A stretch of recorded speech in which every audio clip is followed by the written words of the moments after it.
Hello folks, and welcome to the second in this series of Let's Play style videos for the Elder Scrolls Legends. Today I want to talk about a key game mechanic that I had to sort of gloss over yesterday, and that is the Prophecy mechanic. The Prophecy mechanic is the fast action mechanic in TESL, similar to Instants in Magic the Gathering, or Traps in Hearthstone or Yu-Gi-Oh! It's what allows me to interact with my opponent on their turn, so that as the attacking player, as the active player, you can never be totally certain of your plans. You are always running the risk of running into your opponent's prophecies. So, kind of the canonical example of what I would consider a prophecy card is this guy here, Piercing Javelin. So Piercing Javelin, for 5 magicka, can be played as a standard action and allow you to destroy a creature on your turn, no problem. But it also has the Prophecy mechanic, which means that if my opponent deals me enough damage to break one of my runes, so that's any multiple of 5 damage, then I draw a card off the top, and if that card happens to be Piercing Javelin, because it's a prophecy, I'll be able to play it immediately and for free. So, let's say my opponent wants to attack with 2 creatures, and the first creature comes in and breaks one of my runes. I draw a card. That card is Piercing Javelin. I can immediately play Piercing Javelin without paying 5 magicka and kill my opponent's second creature before it gets a chance to attack, which is a huge tempo advantage, obviously, for me. So this is the major discouragement for really going hard after your opponent in this game. Not only are you giving them extra cards in the form of the runes you break, but occasionally those extra cards are prophecies, and then you're giving them tempo as well. This can be a little troubling, and one of the major complaints I've seen reading about this game is from players who aren't comfortable with the variance involved in these prophecies. After all, they feel like card advantage, they feel like mana advantage because you're playing for free, and they certainly feel like tempo advantage because they totally change the shape of the active player's turn when they activate.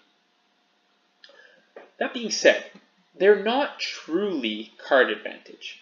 Everybody has 5 runes, and everybody has the opportunity to draw 5 cards on the basis of those 5 runes.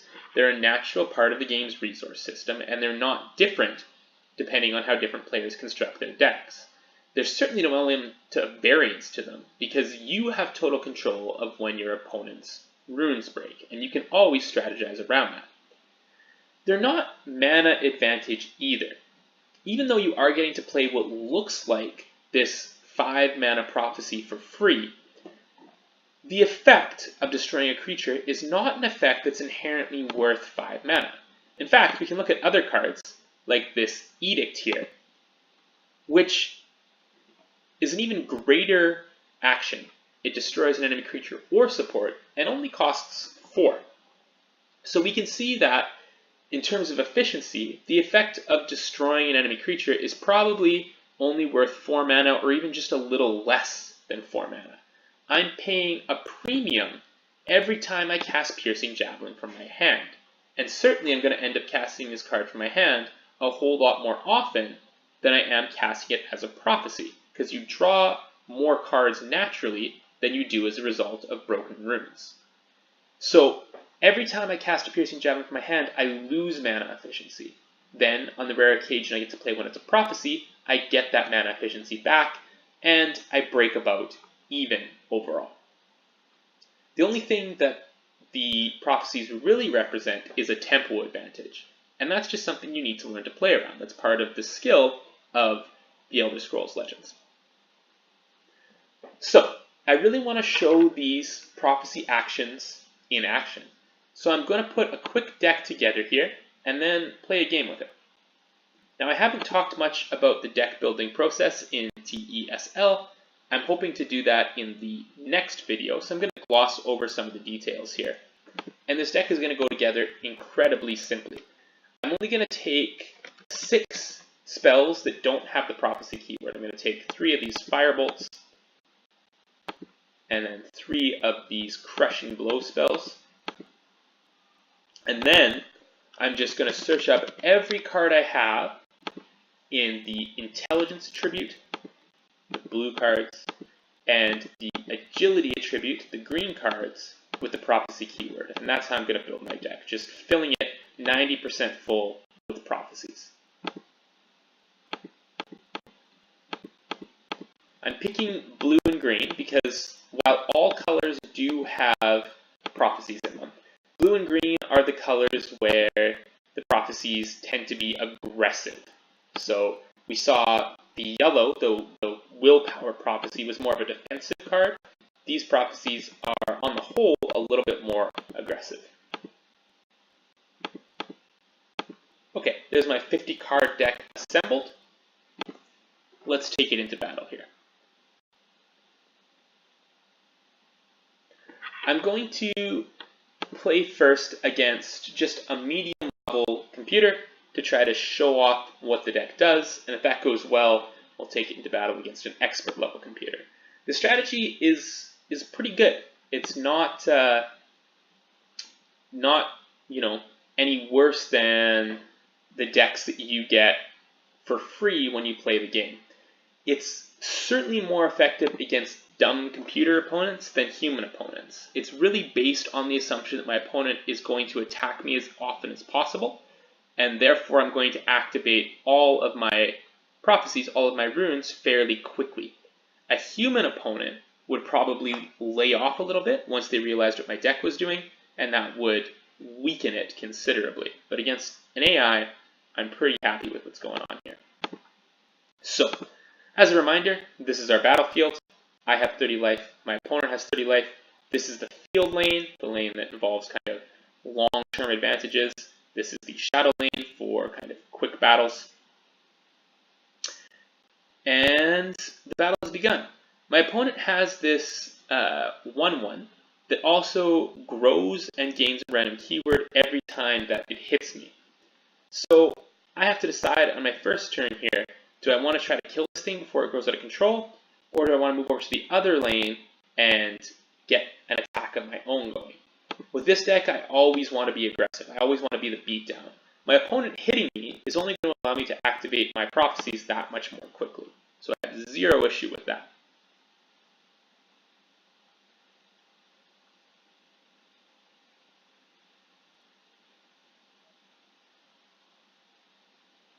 Alright, so first things first, I'm going to attack my opponent.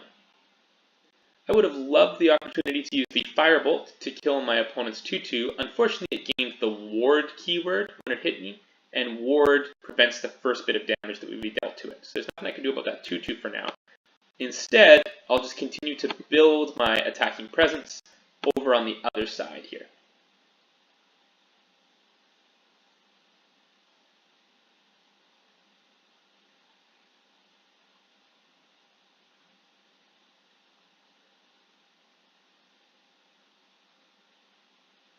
Okay, so I've got two big choices this turn. I can either use the Firebolt to kill my opponent's creature, or I can use my Ring of Magicka and play this Mystic Dragon. Before I decide, I'm going to smash my opponent here to make sure that they don't have anything scary hiding behind that rune. And now, with that done, I've got to decide how I want to proceed. If my opponent gets to attack, they're probably going to trade their 1/3 off for my 3/1. Then this 3/2 is going to hit me directly. I think I'm okay with that. I think I want to play the Mystic Dragon here.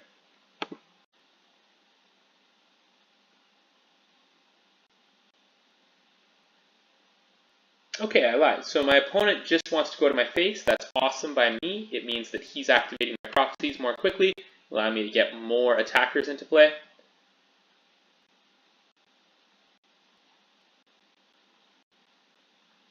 In this case, I'm summoning a Harpy, which is great. It's going to allow me to lock down that ever-growing descendant on my opponent's side and keep up the aggro plan myself. This 6/2 is a little scary, but the Harpy that I just got for free is going to deal with it for me. Then I'm just going to plan my attacks here. Unfortunately, the mix of 4-4-3 doesn't give me a lot of good strategic options against my opponent. The first hit is going to break one of his runes, and the second hit another, no matter what. So I'm just going to make sure to get in with my Khajiit first, because it's the card I care about the most. And if I activate a prophecy, as I just did, it will be the safest. Okay, my opponent got a Khajiit of their own. Then I will hit with my 4-4, and then finally with my 3-2. Cool. Now I have to decide how to deploy these cards. Certainly I'm going to use Firebolt to kill one of my opponent's 2 creatures. The question is which. They both grow as they deal damage to me. This one stays at a low toughness, this one's toughness increases, but this one's power grows more quickly, and it's in the lane I'm trying to utilize. I think that'll be the one I get rid of. I'm going to use the Gloom Lurker to give cover to my Lurking Crocodile so that my opponent's Smuggler doesn't come after it. And then we'll pass the turn.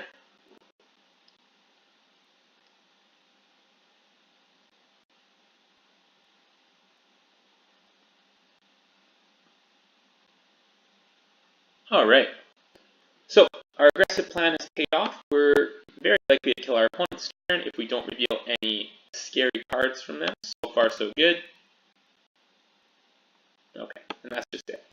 So that played out a lot more aggressively than I would have liked. We didn't get to see the effect of the prophecies off my bottom 3 runes, but even just drawing that Harpy gave me a ton of play. It let me kill an extra creature on my turn. It stopped their biggest guy from attacking so that I was clearly in the beatdown position. It made a big difference in that game. So I hope you're starting to see the utility of this prophecy mechanic. I'm going to try it again against an expert level computer here. No guarantees that I'll win. I'm probably about 50-50 against the highest level computers with a deck like this. But either way, I should get to show off the deck.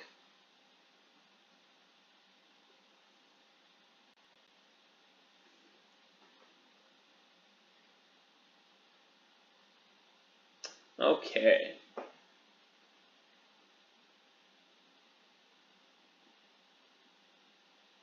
So let's take a look at our starting hands. I want to put back these high-cost prophecy creatures. I'm super happy to have the Crushing Blow in hand, however. There's only 6 cards in my deck that don't have the prophecy keyword. I now have 2 of them in hand, which means there's only 4 of the 46 cards currently in my deck that aren't prophecies. I'm very likely to hit a prophecy with every single one of these runes. As for what I'm going to do this turn, I think I'm just going to deploy this Midnight stack into the field lane and see if I can't draw my opponent's early creatures into the shadow lane. Yeah, there we go. Cool. So now I'm going to set up a dynamic where my opponent and I are constantly just attacking past each other, which is going to work out really well for me because I'm going to benefit more from him breaking my runes.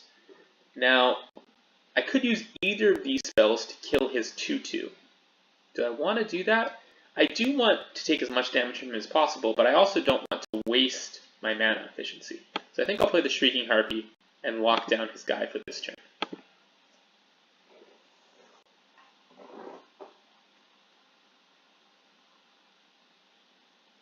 Okay, opponent now has a 4-4. I could certainly deal with that guy by hitting it with one of my creatures and then fireballing it out. If I was the control in this matchup, that's what I would do. But I'm not, I'm the beatdown, so I'm just going to go straight to my opponent's base.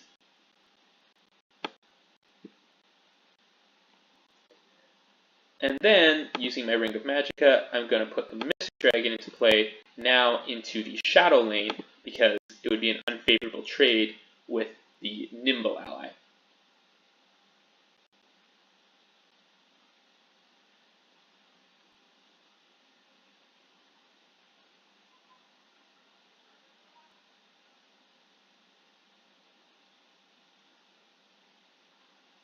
Alright, so my opponent's strategy seems to be based around playing a lot of zero-cost creatures.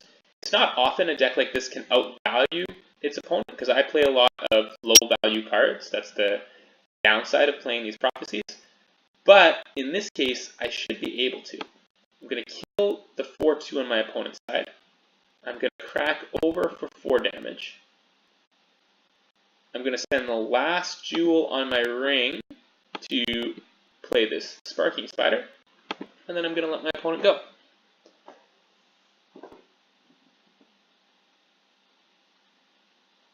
Opponent decides that they want to waste themselves against my dragon, which I'm not a huge fan of. But they do break one of my runes, activate a prophecy, give me this lethal guy, which I can use to 2-for-1 them. So I'm not going to complain about that.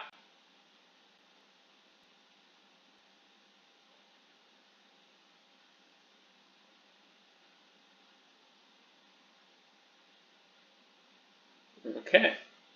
So, I'll trade... No, I'll just hit my opponent in the face here. Twice. No, I'll kill that guy. Might as well take the 3 kill while it's on the table. My opponent will almost certainly use their 3-3 against my 1-2, or they'll just remove my 1-2's ability to defend itself and then hit me. That works too.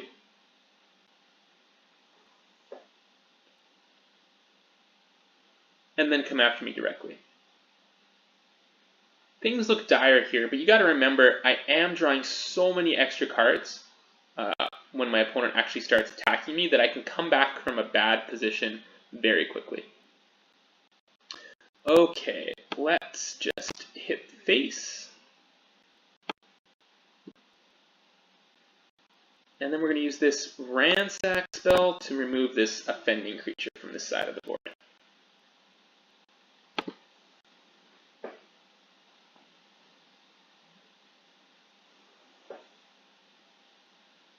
My opponent pumping up his goblins with a little bit of a lord there.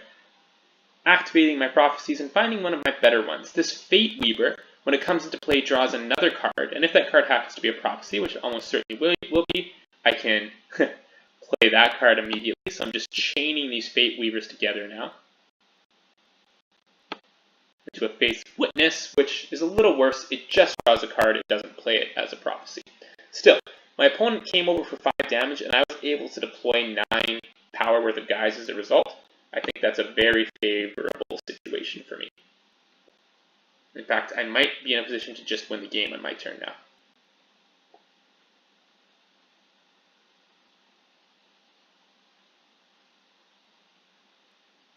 Let's see how this goes. We're going to get rid of this guard, then smack my opponent with my biggest creature. Oh, my opponent does find a prophecy. Did they find a guard? No. But we will need to think about dealing with that if we can't beat my opponent this turn. Another 4 to the face. A 3. Last chance. Nope, my opponent does not find a way to save themselves from our onslaught. So there you go. You really got to see the power of the prophecies that game in chaining those Fate Weavers together. And overall, I hope that's a nice introduction to the mechanic. In any case, thanks so much for watching.